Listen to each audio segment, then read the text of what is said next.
എല്ലാവർക്കും നമസ്കാരം. Astro thoughts by Anitha Raghunath എന്ന എൻ്റെ വീഡിയോ ചാനലിലേക്ക് സ്വാഗതം. കൊല്ലവർഷം 1201 ആണ്ട് ഏവർക്കും ശുഭഫലദായകമാവട്ടെ എന്ന് പ്രാർത്ഥിക്കുന്നു. അതിനോടൊപ്പം തന്നെ ഓരോരുത്തർക്കും അവരവരുടെ ജന്മക്കൂർ അനുസരിച്ച് ഏത് രീതിയിലാണ് ഗ്രഹങ്ങൾ ഫലം തരുന്നത് എന്നും ഏത് രീതിയിൽ ഈശ്വര പ്രാർത്ഥനകളിലൂടെ ഗ്രഹങ്ങളുടെ അനുകൂലാവസ്ഥ ഉണ്ടാക്കിയെടുക്കാമെന്നും ഉള്ളതൊക്കെ ഈ വീഡിയോയിലൂടെ ചിന്തിക്കാമെന്ന് വിചാരിക്കുന്നു. മേടക്കൂറിൽപ്പെട്ട അശ്വതി, ഭരണി, കാർത്തിക 1-ാം പാദം നക്ഷത്രജാതരെ ചിന്തിച്ചാൽ ഇവർക്ക് ശനി 12-ാം ഭാവത്തിലും രാഹു 11-ാം ഭാവത്തിലും വ്യാഴം 3-ഉം 4-ഉം ഭാവങ്ങളിലുമായിട്ടാണ് ഈ ഒരാണ്ടിൽ നിൽക്കുന്നത്. വ്യാഴം ചില തടസ്സങ്ങളൊക്കെ സൃഷ്ടിക്കുന്ന ഒരു സമയമാണ്. സ്ഥാനഭ്രംശവും കാര്യങ്ങൾക്ക് തടസ്സവും ബന്ധുക്കൾ മൂലമുണ്ടാകുന്ന ദുഃഖങ്ങളാൽ ദീനത്വമുണ്ടാവാനുള്ള സാധ്യതയും നാൽക്കാലികളിൽ നിന്നുള്ള ഭയവും ഒക്കെ സാധ്യത കാണുന്നു. അപ്പോൾ ഈ ഒരു വ്യാഴം മറഞ്ഞ സമയത്ത് വ്യാഴപ്രീതി വരുത്തേണ്ടതുണ്ട്. അതിനായിട്ട് മഹാവിഷ്ണു ക്ഷേത്രങ്ങളിൽ വേണ്ട വഴിപാടുകൾ ചെയ്യണം. ശനി 7-ാം ശനി തുടക്കമായതിനാൽ അലച്ചിലും ബുദ്ധിമുട്ടുമൊക്കെ കൂടുവാൻ സാധ്യതയുണ്ട്. ശനിദോഷം തീർക്കുവാനായിട്ട് ഇവർ ശാസ്താക്ഷേത്രങ്ങളിലൊക്കെ ശനിയാഴ്ച ദർശനമൊക്കെ നടത്തുന്നത് നന്നായിരിക്കും. പിന്നെ രാഹു 11-ാം ഭാവത്തിൽ നിന്ന് സത്ഫലങ്ങളൊക്കെയാണ് തരുന്നത്. അപ്പോൾ അവർക്ക് ഭൂമി ലാഭവും ദ്രവ്യലാഭവും ആരോഗ്യം എന്നിവയ്ക്കൊക്കെ ഉള്ളൊരു സാധ്യതയാണ് കാണുന്നത്. എന്നാൽ കേതു ഇവർക്ക് 5-ാം ഭാവത്തിൽ നിന്നുകൊണ്ട് ചില ദുരിതങ്ങൾക്കൊക്കെ ഉള്ളത് സാധ്യത കാണിക്കുന്നതിനാൽ കേതുവിനെയും പ്രീതിപ്പെടുത്തേണ്ടതുണ്ട്. അതിനായിട്ട് ഇവർ ചാമുണ്ഡി ദേവീക്ഷേത്രങ്ങളിലൊക്കെ ദർശനം നടത്തുകയും ഗണപതിക്ക് വേണ്ട വഴിപാടുകളൊക്കെ നടത്തുകയും ഒക്കെ ചെയ്യുന്നത് നന്നായിരിക്കും. തുടർന്ന് ഇടവക്കൂറിൽപ്പെട്ട കാർത്തിക 2, 3, 4 പാദം നക്ഷത്രജാതരുടെയും രോഹിണി മകയിര 1, 2 പാദം നക്ഷത്രജാതരുടെയും ഫലമാണ് പറയേണ്ടത്. ഇവർക്ക് വ്യാഴം 2-ൽ നിന്നുകൊണ്ട് അനുകൂല ഫലങ്ങളൊക്കെയാണ് ഇപ്പോൾ നടന്നുകൊണ്ട് വരുന്നത്. ശനി 11-ാം ഭാവത്തിലും രാഹു 10-ാം ഭാവത്തിലും സഞ്ചരിക്കുന്നു. അതുകൊണ്ട് തന്നെ സ്വത്ത് സമ്പാദനത്തിനൊക്കെ അനുകൂലമായ സമയമാണ്. യാത്ര മുഖേനയോ മറ്റുള്ളവരുമായോ പണമിടപാടുകൾ മുഖേനയോ ഒക്കെ പൈതൃക സ്വത്തിൻ്റെ ലബ്ധിയും ഒക്കെ ഉള്ളതിനാൽ ആ ഒരു ശനി 11-ാം ഭാവത്തിലാണല്ലോ. അപ്പോൾ അവർക്കൊരു സാമ്പത്തിക ഉന്നമനമാണ് പ്രതീക്ഷിക്കേണ്ടത്.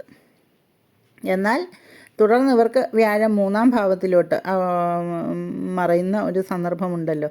അപ്പോൾ അത് അനുകൂലമല്ല. അതുകൊണ്ട് തന്നെ ഇവർ അപകടങ്ങളൊക്കെ കരുതിയിരിക്കേണ്ടതുണ്ട്. ആ സമയങ്ങളിൽ ഇവർ വ്യാഴപ്രീതി വരുത്തിക്കൊള്ളണം. മഹാവിഷ്ണു ക്ഷേത്രങ്ങളിൽ ദർശനം നടത്തുകയും വ്യാഴാഴ്ചകളിൽ വേണ്ട വഴിപാടുകളൊക്കെ നടത്തുന്നത് നന്നായിരിക്കും.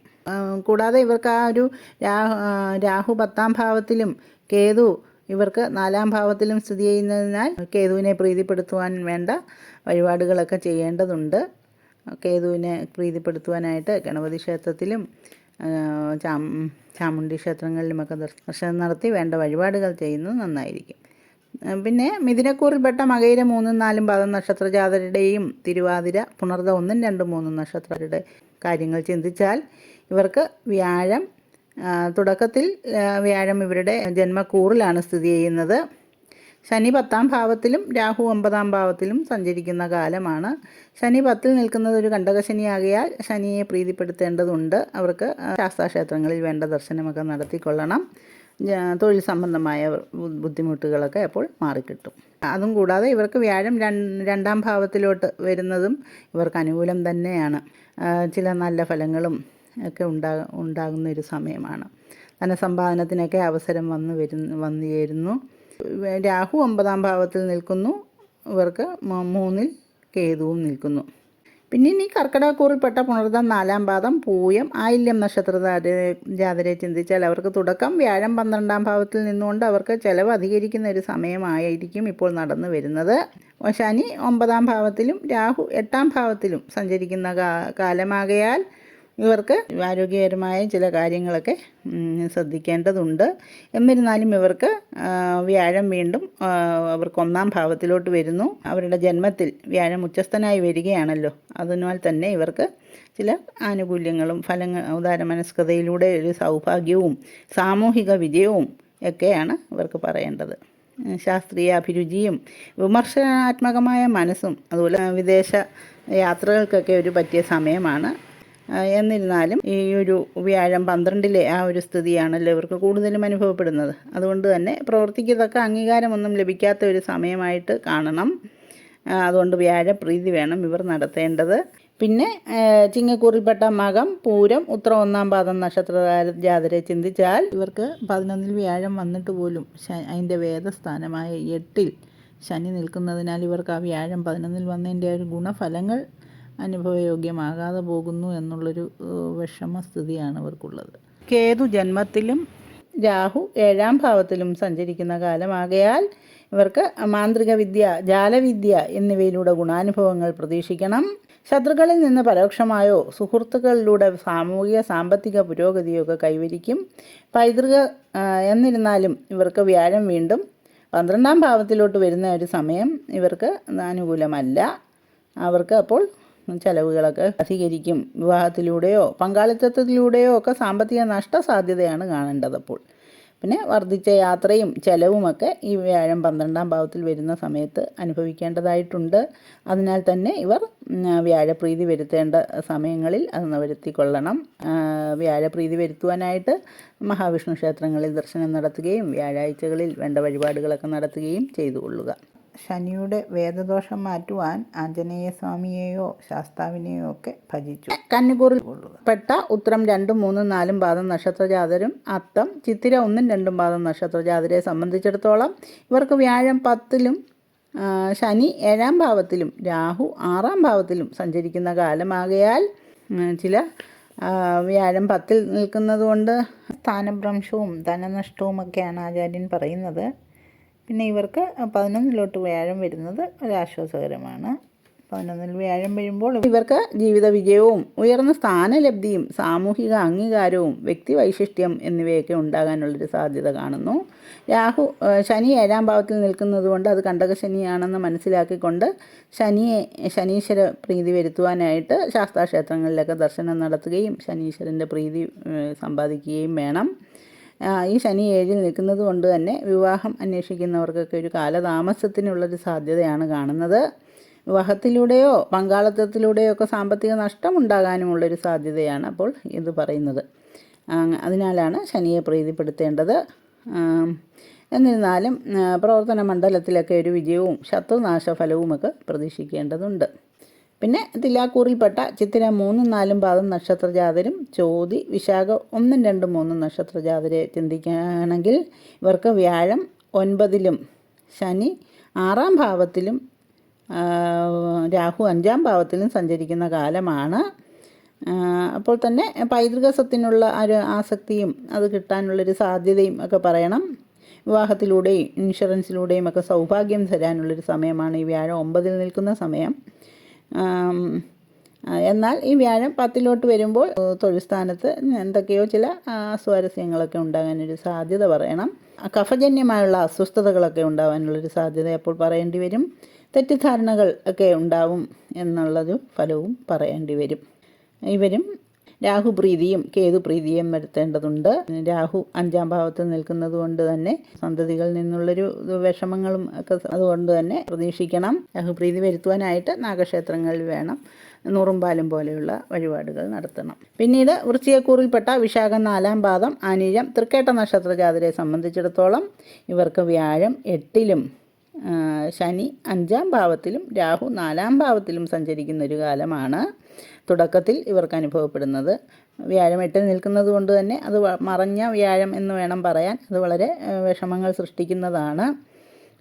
കുടുംബത്തിൽ ആരോഗ്യ പ്രശ്നങ്ങളൊക്കെ ഉണ്ടാക്കാനുള്ളൊരു സാധ്യതയും അതുപോലെ ഭയം, യാത്രാ ദുരിതങ്ങളും ഇവർക്കിപ്പോൾ അനുഭവപ്പെട്ടുകൊണ്ടിരിക്കുന്നത്. എന്നാൽ ഇവർക്ക് വ്യാഴം 9-ലോട്ട് വരുന്ന സമയമുണ്ട്. ആ സമയങ്ങളിൽ ഇവർക്ക് പുതിയ സൗഹൃദങ്ങളും ദാനം തുടങ്ങിയതായും പുണ്യകർമ്മങ്ങളും വിജയവുമൊക്കെ ഉണ്ടാകും. എല്ലാ സംരംഭങ്ങളിലും അതീവ താല്പര്യവുമൊക്കെ പ്രകടമാക്കും. വിനോദവുമായി ബന്ധപ്പെട്ട ദുരനുഭവങ്ങൾ, അതുപോലെ ശനി 5-ൽ നിൽക്കുന്നത് കൊണ്ട് കുട്ടികൾ മൂലമുള്ള ദുരിതങ്ങളും, അതുപോലെ രാഹു 4-ൽ നിൽക്കുന്നത് കൊണ്ട് ബന്ധുക്കളുമായുള്ള അഭിപ്രായ വ്യത്യാസവും ഒക്കെ ഫലമാകുന്നു. അതിനാൽ തന്നെ ഇവർ രാഹുപ്രീതിയും ശനിപ്രീതിക്ക് നടത്തേണ്ടതായിട്ടുണ്ട്. അതിന് ശാസ്താക്ഷേത്രങ്ങളിൽ ദർശനം നടത്തുകയും രാഹുപ്രീതി വരുത്തുകയും വേണം. പിന്നെ ധനുക്കൂറിൽപ്പെട്ട മൂലം, പൂരാടം, ഉത്രാടം, ഒന്നാം പാദം നക്ഷത്ര ജാതരെ സംബന്ധിച്ചിടത്തോളം വ്യാഴം ഇവർക്ക് 7ാം ഭാവത്തിൽ നിൽക്കുകയാണ്. ശനി 4ാം ഭാവത്തിലും രാഹു 3ാം ഭാവത്തിലും സഞ്ചരിക്കുന്ന കാലമാകയാൽ ഇവർക്ക് ഭാഗ്യവും ഉദാര മനസ്സുമുള്ള പങ്കാളിയുമായിട്ട് ഒത്തുചേരുവാൻ സാധിക്കും. ഗാർഹിക മേഖലയിൽ സാമ്പത്തിക ആവശ്യങ്ങൾ വർദ്ധിക്കും. ശനി 4ാം ഭാവത്തിൽ നിന്നുണ്ട്, അതൊരു കണ്ടകശനിയായിട്ട് കണക്കാക്കണം. അപ്പം പ്രതികൂലമായ ചുറ്റുപാടുകളൊക്കെയാണ് ഉണ്ടാകുന്നത്. അതൊക്കെ തരണം ചെയ്യാനുള്ളൊരു സാധ്യത വ്യാഴം 7ൽ നിൽക്കുമ്പോൾ ഉണ്ടാകും. മംഗളകർമ്മങ്ങളിലൊക്കെ പങ്കെടുക്കുകയും പ്രവർത്തനങ്ങൾക്കൊക്കെ അംഗീകാരം ലഭിക്കുകയും ഉന്നത വിജയം കൈവരിക്കുകയൊക്കെ ചെയ്യും. രാഹു 3ാം ഭാവത്തിലാണല്ലോ നിൽക്കുന്നത്, അതുകൊണ്ട് തന്നെ അത് അനുകൂലമാണ്. അപ്പോൾ ഈ വ്യാഴം പിന്നെ 8ലോട്ട് മറയുന്നൊരു സന്ദർഭമുണ്ട്. അത് ഒക്ടോബർ മുതൽ ഡിസംബർ വരെയുള്ളൊരു സമയവും അതുപോലെ ജൂണിന് ശേഷമുള്ള ഒരു വർഷകാലവും അനുകൂലമല്ലെന്ന് മനസ്സിലാക്കണം. അതുകൊണ്ട് വ്യാഴപ്രീതി വരുത്തേണ്ടതുണ്ട്. ഓം നമോ നാരായണായ മന്ത്രങ്ങളൊക്കെ നിത്യവും ചൊല്ലുന്നത് നന്നായിരിക്കും. വിഷ്ണു സഹസ്രനാമമൊക്കെ ചൊല്ലുകയും വ്യാഴാഴ്ചകളിൽ മഹാവിഷ്ണു ക്ഷേത്രങ്ങളിലൊക്കെ ദർശനം നടത്തുകയൊക്കെ ചെയ്യുന്നത് നന്നാവും. പിന്നെ മകരക്കൂറിൽപ്പെട്ട ഉത്രാടം 2, 3, 4 പാദം നക്ഷത്ര ജാതരുടെയും തിരുവോണം അവിട്ടം 1, 2 പാദം നക്ഷത്ര ജാതരുടെ ഫലമാണ് പറയേണ്ടത്. ഇവർക്ക് വ്യാഴം ഇപ്പോൾ ഒരു 6ൽ നിന്നുകൊണ്ട് മറഞ്ഞ സ്ഥിതിയാണ് അനുഭവപ്പെടുന്നത്. ശനി 3ാം ഭാവത്തിലും രാഹു 2ാം ഭാവത്തിലും സഞ്ചരിക്കുന്ന കാലമാകയാൽ ഇവർക്കൊരു നാൽക്കാലി ലാഭം ഉണ്ടാകാനുള്ളൊരു സാധ്യത കാണുന്നെങ്കിലും ഇവർക്ക് രാഹു 2ാം ഭാവത്തിൽ നിൽക്കുന്നതിനാൽ ദ്രവ്യനാശവും അതുപോലെ തന്നെ സ്ഥാനഭ്രംശവും ഏർപ്പെടുന്ന കാര്യങ്ങളിലൊക്കെ എന്നാൽ ഒരു വിജയം പറയണം. ശനി 3ാം ഭാവത്തിൽ നിൽക്കുന്നു. അനുകൂലമായ ഒരു സ്ഥിതി വ്യാഴം 7ൽ വരുമ്പോൾ വരേണ്ടിയിരുന്നുവെങ്കിലും അതിൻ്റെ വേദസ്ഥാനമായ 3ൽ ശനി നിൽക്കുകയാൽ വ്യാഴത്തിൻ്റെ ആനുകൂല്യം പൂർണ്ണമായി കിട്ടിയെന്ന് വരില്ല. അത് മനസ്സിലാക്കിക്കൊണ്ട് വ്യാഴത്തിനെയും ശനിയെയും പ്രീതിപ്പെടുത്തേണ്ടതുണ്ട്. അതിനായിട്ട് ഗുരുവായൂർ പോലെയുള്ള ക്ഷേത്രങ്ങളിൽ ദർശനം നടത്തി വേണ്ട വഴിപാടുകൾ നടത്തിക്കൊള്ളണം. പിന്നെ കുംഭക്കൂറിൽപ്പെട്ട അവിട്ടം 3, 4 പാദം നക്ഷത്ര ജാതരുടെയും ചതയം, പൂരിട്ടാതി 1, 2, 3 നക്ഷത്ര ജാതരുടെ കാര്യം ചിന്തിച്ചാൽ ഇവർക്ക് വ്യാഴം 5ലും ശനി 2ാം ഭാവത്തിലും രാഹു 1ാം ഭാവത്തിലും സഞ്ചരിക്കുന്ന കാലമാകയാൽ ഫലപ്രദമായ ശുശ്രൂഷയിലൂടെ വേഗത്തിലുള്ളൊരു രോഗശാന്തിയും അതുപോലെ വിശ്വസ്തരായ പരിചാരകരും ഒക്കെ ഇവർക്ക് അനുകൂല ഫലങ്ങളാണ് വ്യാഴം 5ൽ നിന്നുകൊണ്ട് ചെയ്യുന്നത്. ഇവർക്ക് എന്നിരുന്നാലും ഇവർക്ക് ശനി 2 ശനിയിലെ ആ ഒരു കാലഘട്ടമാണ്. അതുകൊണ്ട് ശനിയെ പ്രീതിപ്പെടുത്തേണ്ടതുണ്ട്. എന്നാലും വ്യാഴം അനുകൂലമായി നിൽക്കുന്നത് കൊണ്ട് അതിൻ്റെ ഒരു തീവ്രത ഇപ്പോൾ അനുഭവപ്പെടുന്നില്ല. സ്ഥിരോത്സാഹവും ഗുണാനുഭവങ്ങളുമൊക്കെയാണ് ഇപ്പോൾ പറയേണ്ടത്. സാമ്പത്തിക നേട്ടങ്ങൾ എന്നാൽ കുറവായിരിക്കുകയും ചെയ്യും. ഈ ശനി 2ൽ നിൽക്കുകയാണല്ലോ.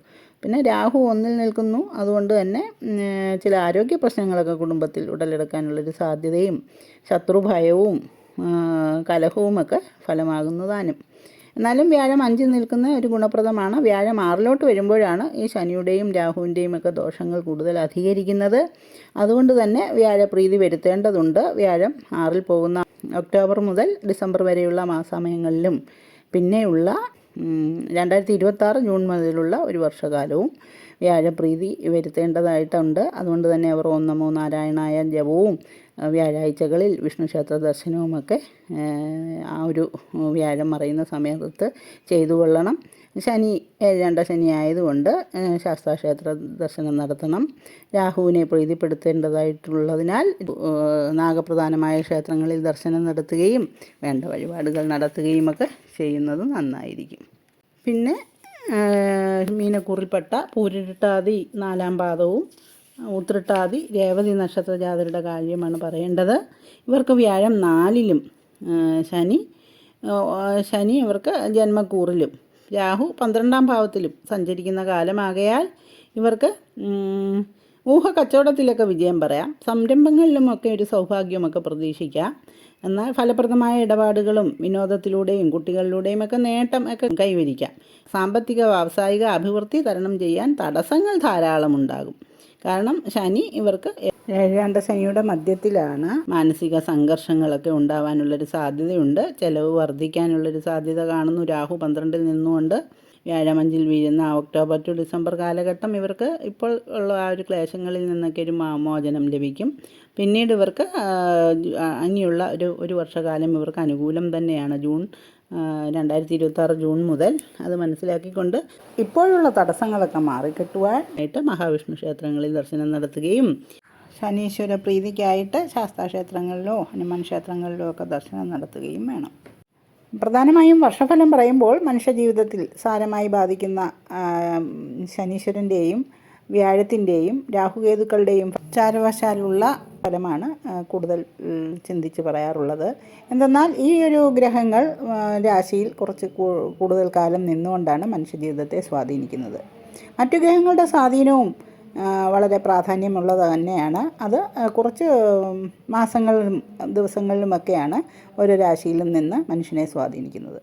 അതിനാൽ തന്നെ അത് മാസഫലവും വാരഫലവും ഒക്കെ പറയുമ്പോൾ പറയാവുന്നതാണ്. അതുപോലെ തന്നെ അവനവന് നടക്കുന്ന ദശാധിപനെയും അപഹാരനാഥനെയും ഒക്കെ പ്രീതിപ്പെടുത്തി ഈ ചാരഫലമുള്ള ദോഷങ്ങളും ഒക്കെ മുൻകൂട്ടി കണ്ട് അതിനുവേണ്ട പ്രതിവിധിയൊക്കെ ചെയ്യുകയാണെങ്കിൽ ഈ ഒരു വർഷവും ഏവർക്കും ആനന്ദകരമായി തന്നെ മുമ്പോട്ട് കൊണ്ടുപോകാം. അതിന് എല്ലാ ആശംസകളും നേരുന്നു. വീഡിയോ ഏവർക്കും ഉപകാരപ്പെടുമെന്ന് വിശ്വസിക്കുന്നു. ഉപകാരപ്പെടുമെങ്കിൽ ലൈക്ക് ചെയ്യുകയും ഷെയർ ചെയ്യുകയും സബ്സ്ക്രൈബ് ചെയ്യുകയും ചെയ്യണേ. ജ്യോതിഷ സംബന്ധമായ നിങ്ങളുടെ സംശയങ്ങൾക്ക് എൻ്റെ വാട്സാപ്പ് നമ്പറിൽ ബന്ധപ്പെടാവുന്നതാണ്. നന്ദി, നമസ്കാരം.